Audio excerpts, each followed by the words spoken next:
Bem-vindos, pessoal, para mais uma edição de conteúdo aqui do VC Challenge.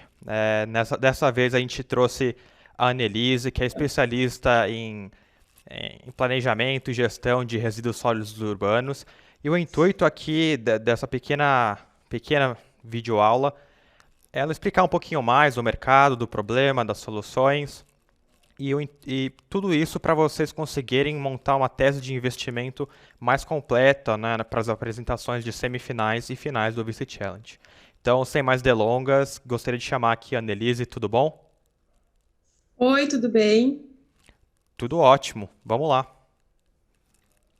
Então tá, pessoal, vou a partir de agora então falar com vocês a respeito de resíduos sólidos urbanos, planejamento e gestão, né? Antes de eu aprofundar a questão dos termos, dos conceitos, eu trago aqui o que o Plano Nacional de Saneamento Básico entende, né, como déficit ou atendimento adequado em relação a resíduos sólidos, né? Então, dentro da política nacional de saneamento básico, enfim, a gente tem o componente limpeza urbana e manejo de resíduos sólidos, né? Então, é um dos eixos, para quem tiver interesse depois, está aqui o número da lei, que é 11445 de 2007, né? Então, a partir do que o Plan SAB traz é que uma coleta, né, um atendimento adequado de resíduos sólidos, ele diz respeito, então, à questão de no mínimo uma vez por semana,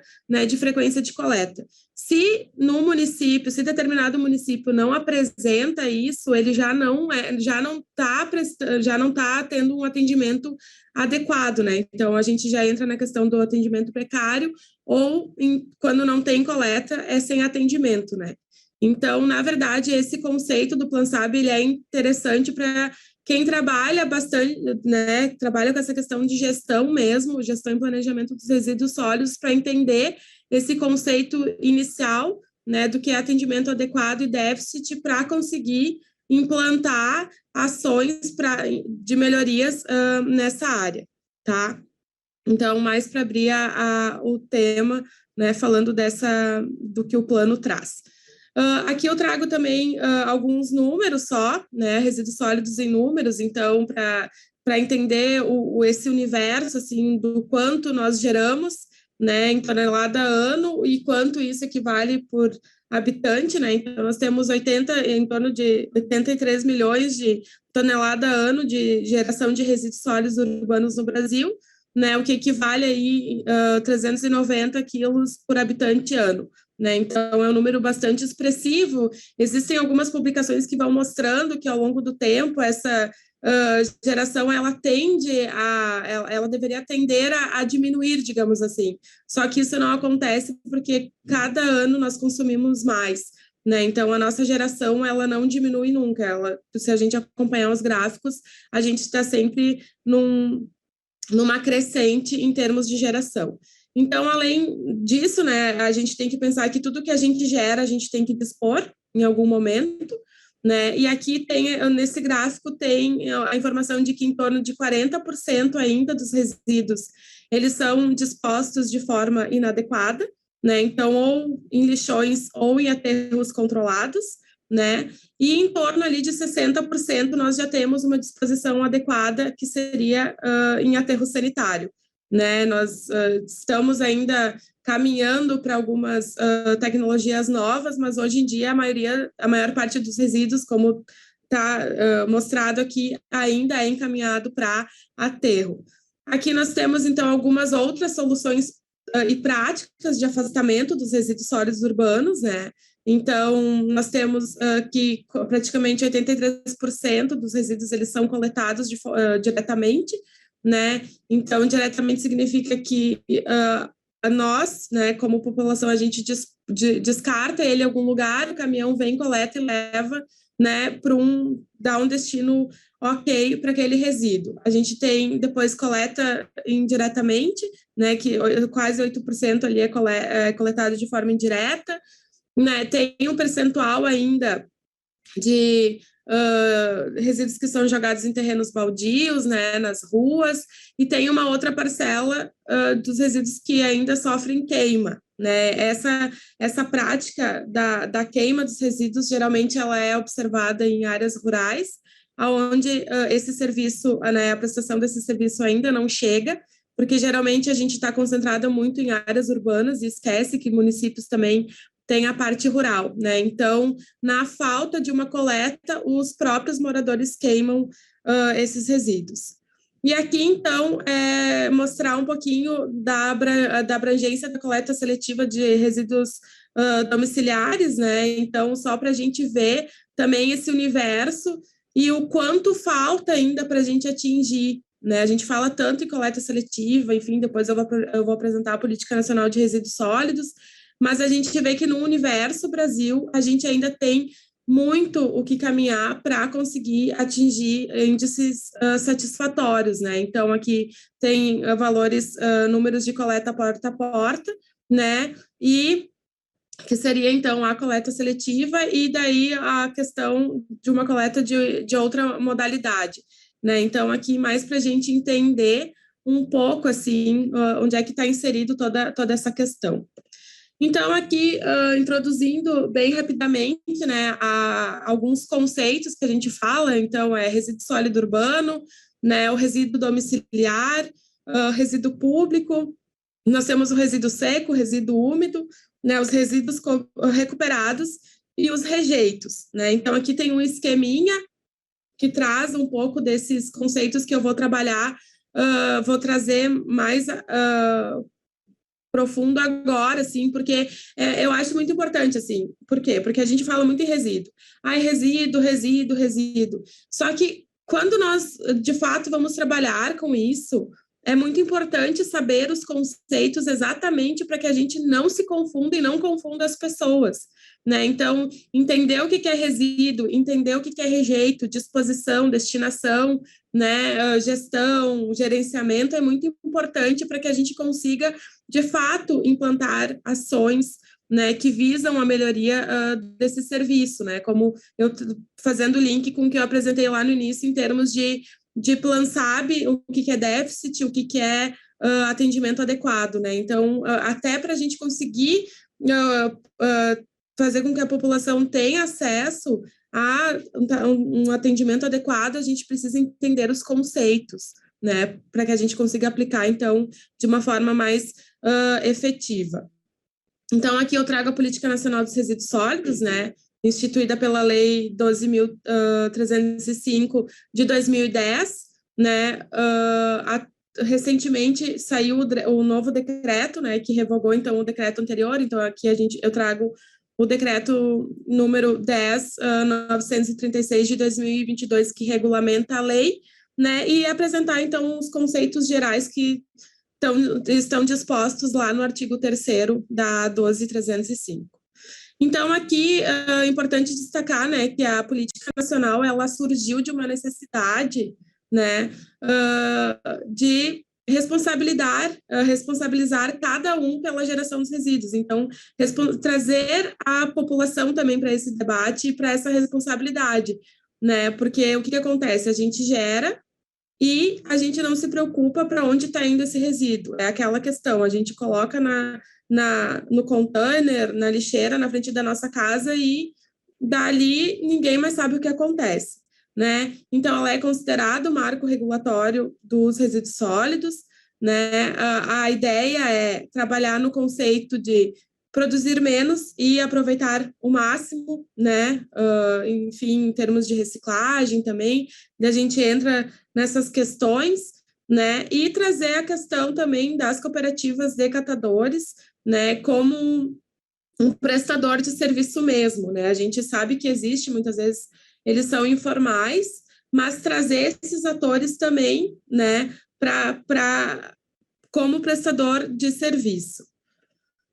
Então, a política nacional, em resumo, a gente pode dizer que ela se propõe, então, a disciplinar os resíduos sólidos de forma ampla, né, abrangendo, então, desde medidas que visam a diminuição de sua geração, né, até aquelas relacionadas à sua gestão, e aqui, então, incluindo a disposição final dos rejeitos, né, isso aqui já dá o tom, assim, de como é que a gente consegue trabalhar resíduos e rejeitos, né? O que a gente destina e o que a gente dispõe. Então, aqui entra um pouco a questão mais legal, assim, que também é importante, né? Por quê? Porque muitas vezes nós, técnicos, a gente deixa um pouco a legislação de lado, sai fazendo um monte de coisa e não observa. E daí, lá pelas tantas, a gente vê que tudo tem um regramento. Né? Então, por isso que eu deixei também essa parte legal, porque é importante, assim, que as pessoas também que trabalham nessa área leiam e entendam qual é a base legal, né, em relação a resíduos. Então, aqui tem a rota tecnológica, né, de resíduos sólidos urbanos, também para apresentar um pouquinho, assim, coleta regular. Então, a gente tem, o que eu já trouxe antes ali, né, a parte da coleta seletiva, daí a gente tem a coleta convencional, né, o transbordo, que é aquela unidade onde será processado. Então, todo o recebimento desses resíduos, e daí depois o transbordo vai para unidades de tratamento, né, ou unidades de disposição em solo. Então, aqui também é um esqueminha bem mais para a gente entender, assim, para onde é que vai cada coisa, né. Entrando nos conceitos, então, né, o conceito de coleta seletiva, aqui eu trago os conceitos da lei, né, então é importante dizer, coleta seletiva, então, de acordo com a Política Nacional de Resíduos Sólidos, é a coleta de resíduos sólidos previamente segregados, conforme a sua constituição ou composição, né, então aqui também, como é a coleta, né, então é porta a porta, pode ser pontos de entrega voluntário, enfim, isso vai depender de cada município, né? Então, quem coleta? O órgão gestor dos serviços, né? Empresa contratada, as associações cooperativas, entidades em parceria com a prefeitura, e daí o tratamento à disposição a gente daria, assim, com triagem e compostagem e aterros sanitários. Né? Então, muitas vezes, nos próprios aterros sanitários, nós temos algumas estruturas que também promovem essa questão da separação, né? Porque o que acontece? A coleta seletiva, os resíduos da coleta seletiva são enviados diretamente para cooperativas, né? Porque daí tem todo um valor agregado, se faz a venda, né? Só que o que acontece? Como a gente sabe, grande parte tem muitos, né, por aquele gráfico que eu mostrei da coleta seletiva, a gente ainda vê que tem muitos municípios que não têm instituído isso, né? E os resíduos vão para aterro sanitário. Vai resíduo e rejeito, tudo no mesmo caminhão. E muitas vezes nesses aterros se tem estruturas que fazem essa triagem do material, porque o que acontece? Quanto mais resíduo tu vai para aterro, né, mais rápido, digamos assim, tu vai fazendo com que a capacidade de recebimento daquele aterro ele diminua. Ela diminua, né? Vai ficando cada vez com menos capacidade de recebimento. Então, fazer essa triagem, entender o que ainda tem algum valor agregado, né? Faz com que tu disponha de fato, né, naquele local só o que não tiver mais nenhum outro uso, né? Então, seria essa a importância, assim, também em termos de coleta seletiva e da separação dos resíduos, para, de fato, mandar para aterro somente aquilo que for rejeito mesmo, né? Então, aqui, geradores de resíduos sólidos, né? Então, nós temos pessoas físicas ou jurídicas, né, que geram resíduos sólidos por meio das atividades, né?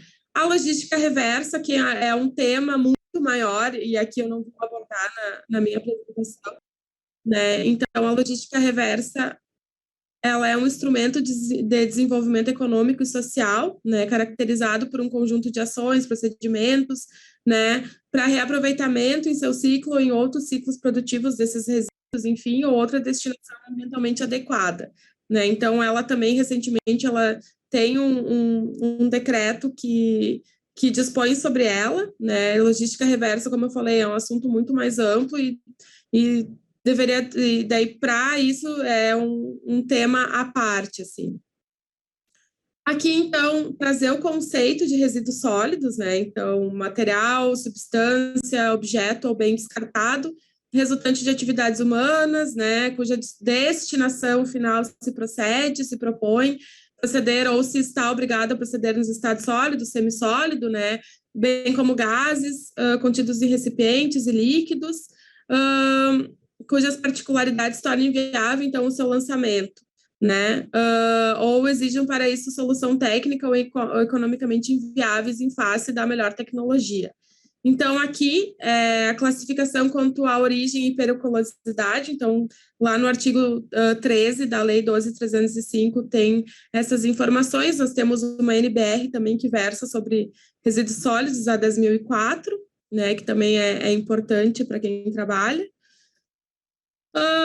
Rejeitos, então, são os resíduos sólidos que, depois de esgotadas todas as possibilidades de tratamento e recuperação, né, por processos tecnológicos disponíveis e economicamente viáveis, não apresentem outra possibilidade que não a disposição final ambientalmente adequada.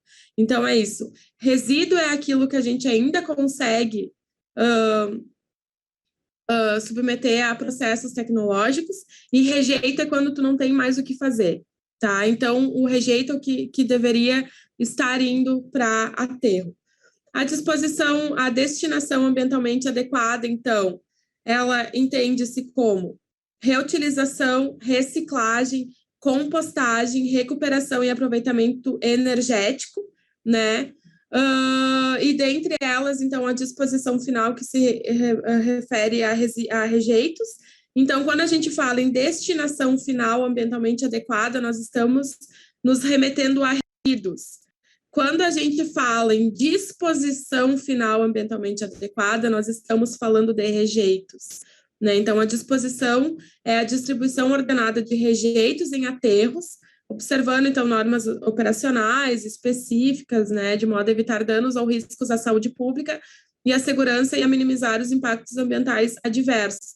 Por isso que a gente fala em aterro sanitário. Aterro controlado não é uma forma adequada de disposição final, tá? Então, aterro é aterro sanitário, sempre.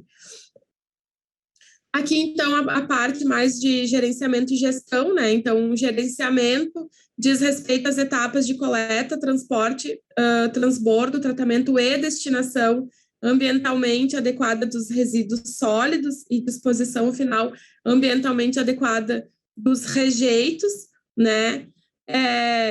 Isso pode também entender como uma lógica processual ou operacional, e o gerenciamento ele pode estar voltado apenas a um determinado tipo de resíduo, né? Então, tu vai pegar, então, vamos trabalhar com a parte, né, do resíduo da coleta seletiva específico. A gente vai estudar toda essa logística.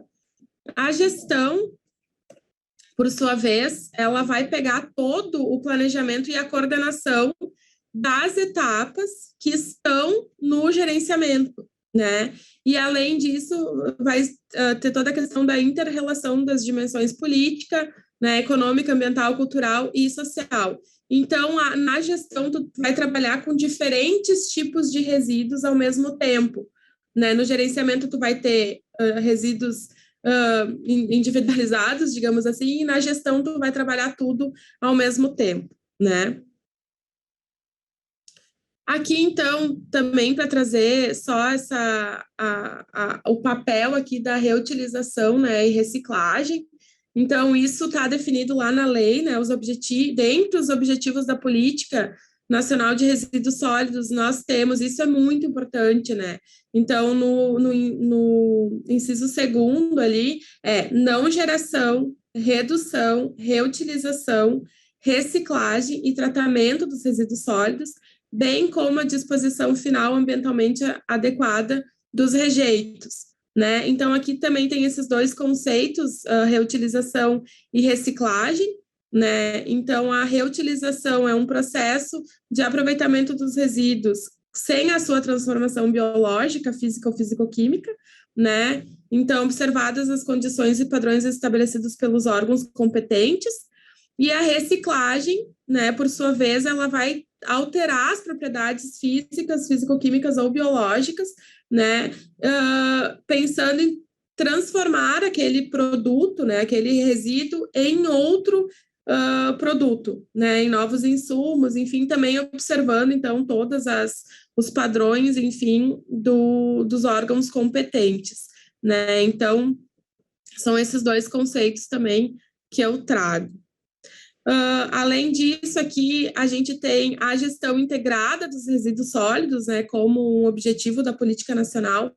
Isso é bem importante, porque quando a gente fala, geralmente, em municípios, a gente não tem, não se tem essa visão integrada, então, começa a trabalhar por partes, enfim, e no final as coisas elas não dão certo porque tu não olhou de forma integrada, né? Então, isso está lá como um objetivo também. E aqui, então, para deixar bem frisado essa ordem de prioridade, né?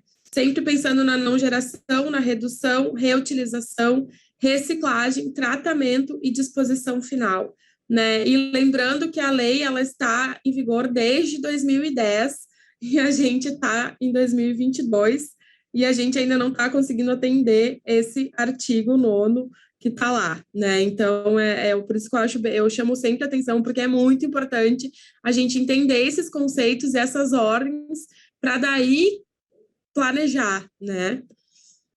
E aqui eu trago uma informação também que eu acho bem importante, assim, porque muito se fala, né, lá do artigo 54 da lei que falou dos lixões, e depois tem até uma notícia que eu trago como exemplo, né? Então, o artigo 54 da lei diz assim, que a disposição final ambientalmente adequada dos rejeitos deverá ser implantada até 31 de dezembro de 2020, né? Então, exceto para os municípios, que até essa data tenham elaborado o Plano Intermunicipal de Resíduos Sólidos, ou Plano Municipal de Gestão Integrada de Resíduos, e que disponham de mecanismos de cobrança, né, que garantam, então, a sustentabilidade econômica financeira, daí traz aqui os termos da Lei 11.445, né, e daí aqui também deixei depois, a nível de conhecimento, assim, como é que ficou escalonado essa questão do atendimento ao artigo 54, né, então, para municípios com população inferior a 50 mil, né, tu tem até 2 de agosto para instituir isso, né? Então, no parágrafo 2º se tem que, nos casos em que a disposição de rejeitos em aterros sanitários for economicamente inviável, poderão ser adotadas outras soluções observadas as normas técnicas estabelecidas pelos órgãos, né? Toda essa questão, né, de modo a evitar, então, danos ou riscos à saúde pública, à segurança e minimizar os impactos. Isso aqui também é importante, né? Então, por que eu trouxe isso? Porque quando veio isso do encerramento, todo mundo começou, fim dos lixões.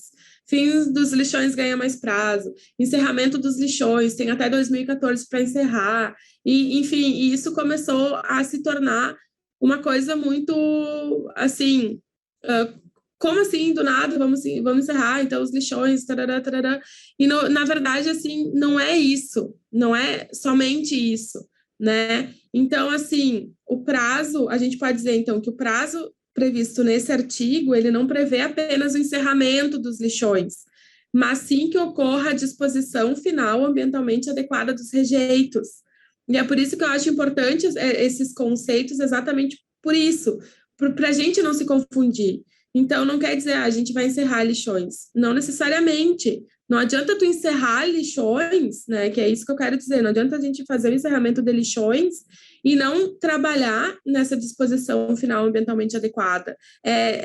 Não adianta encerrar lixão e continuar mandando resíduo para aterro sanitário, né? Enterrando o resíduo, enterrando o produto que tem valor agregado, tem valor econômico, poderia gerar renda, né? Não adianta encerrar lixão e não instituir coleta seletiva ou ter outras formas de destinação dos resíduos, né? Reciclagem, reutilização.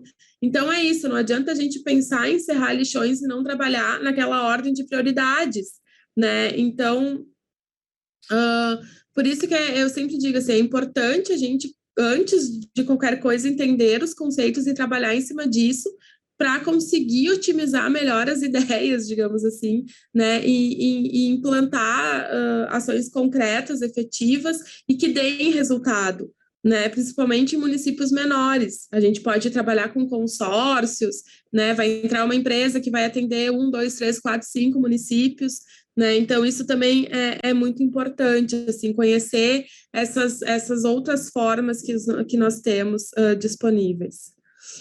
Então, é isso, né? O cumprimento do artigo 54, ele vai muito além, né, de apenas acabar, né, com os lixões.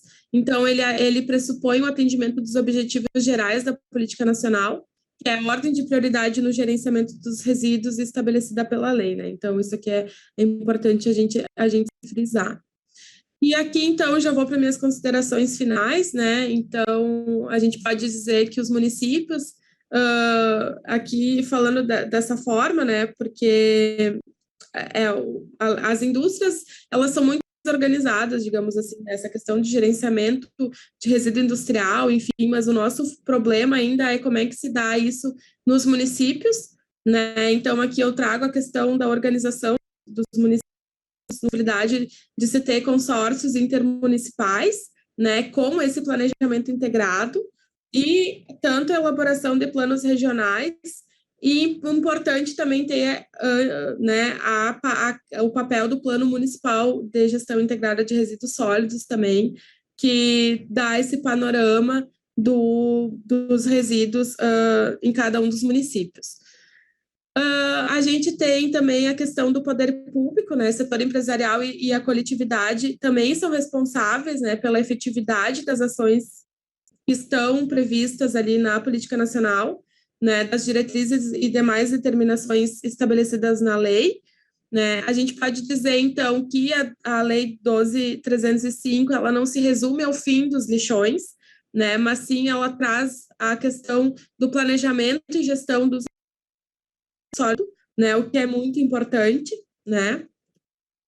E os municípios, além de terem, então, recursos financeiros para aplicar na gestão dos resíduos, eles devem investir em quadros técnicos, o que também é muito importante, assim, às vezes é isso, a gente traz, mas não traz pessoas com expertise e daí aquilo vai passando o tempo e daí entra uma empresa, sai empresa, enfim, e os problemas eles persistem muitas vezes porque a gente não consegue ter esse planejamento integrado, né, não consegue implantar, e além disso, né, que é uma coisa que também tem que ser observado, né, e que quase não é a questão da cobrança, né, a gente tem que começar a ter uma cultura de sempre se preocupar com essa sustentabilidade econômico-financeiro que a gente tem na prestação de serviços, né? Por quê? Porque a prestação de serviço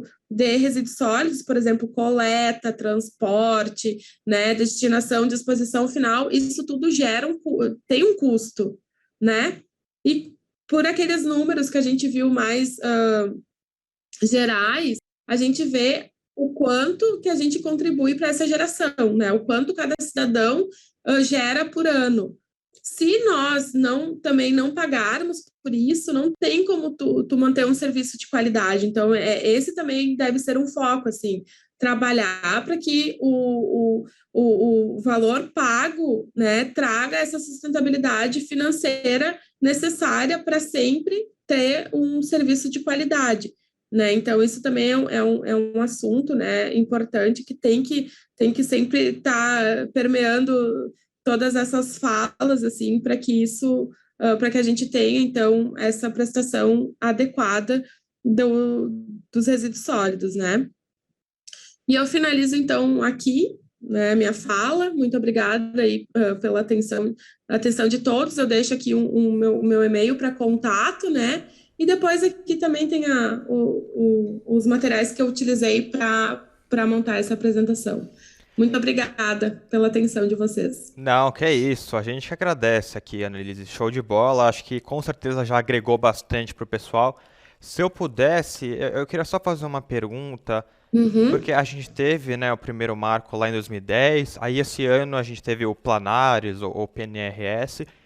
Você acha que a gente está caminhando no caminho certo no sentido regulatório? Você acha que o Brasil está muito atrás em relação a outros países? E aí nessa resposta, se você puder já abordar aonde que a cadeia de logística reversa é uma cadeia muito complexa, né, que tem vários elos. Tem algum desses elos que você vê mais potencial, mais problemas a serem resolvidos? Assim, legais, digamos, eu acho que o Brasil está bem à frente, né? A gente tem leis, a gente tem decretos, a gente tem diretrizes, e, na verdade, o que falta é que nem eu falei, a gente tem uma lei lá de 2010 que já prevê toda essa ordem de prioridade, que é super importante, e nós estamos no final de 2022 ainda, né, caminhando, engatinhando e tentando cumprir o que está na lei, né? Então a gente tem um monte de planos estaduais, né? A gente tem dados, a gente tem estudos, nós temos um monte de um arsenal gigantesco, assim, a gente acho que a dificuldade ainda é como colocar, tirar isso do papel e colocar na prática, né? Em relação à questão da logística reversa, na verdade, tem também, né? Que nem eu falei, agora eu só não vou me recordar qual é o número do decreto que saiu, que versa bastante sobre, especificamente sobre a logística reversa, né? Mas a questão, eu acho que o que falta para de fato ela funcionar mesmo, assim, é essa conseguir que a gente tenha essas responsabilidades compartilhadas, digamos assim, né? E ter saber para quem, né? O que entra como logística reversa, quais são os resíduos da logística reversa, né? Para quem que a gente devolveria tais resíduos, né? Em termos de logística reversa, assim. Então, hoje em dia a gente tem logística reversa para lâmpadas, né? Que tem funcionado bastante, mas ainda tem poucas empresas que fazem, né, essa coleta, enfim, tem dos pneus também. Um dos primeiros tipos de resíduo que foi implantado isso, né, que entrou na logística reversa, foram as embalagens de agrotóxicos, né? Então, também isso já se tem um resultado, né? Então, já, porque antigamente, como não se tinha o que fazer, muitas vezes tu vai nessas áreas rurais, né, que fazem uso de embalagens, a gente via, tipo, usa como vaso, usa como isso, né? Enfim, planta flor, enche de água, e na verdade são resíduos perigosos, né? Enfim, então essa questão dos agrotóxicos foi um dos primeiros, né? Um dos primeiros tipos de resíduos, essas embalagens, e tem funcionado, né? Mas é isso, o resíduo sólido é muita, como é que eu posso dizer? Tipo, tem muita diretriz, mas o que falta mesmo é a gente conseguir praticar isso, assim, é tirar esses planos do papel e entender como é cada um dos municípios, como é que funciona, como é que a gente encontra também a logística reversa nos municípios, onde é que ele entra isso no planejamento municipal também, né? Planejamento estadual, políticas, enfim, eu acho que é isso. Show de bola. Queria agradecer mais uma vez pela sua participação e de novo, tenho certeza que os grupos vão fazer muito bom uso de tudo que você falou aqui. Muito obrigado, Annelise. Obrigada.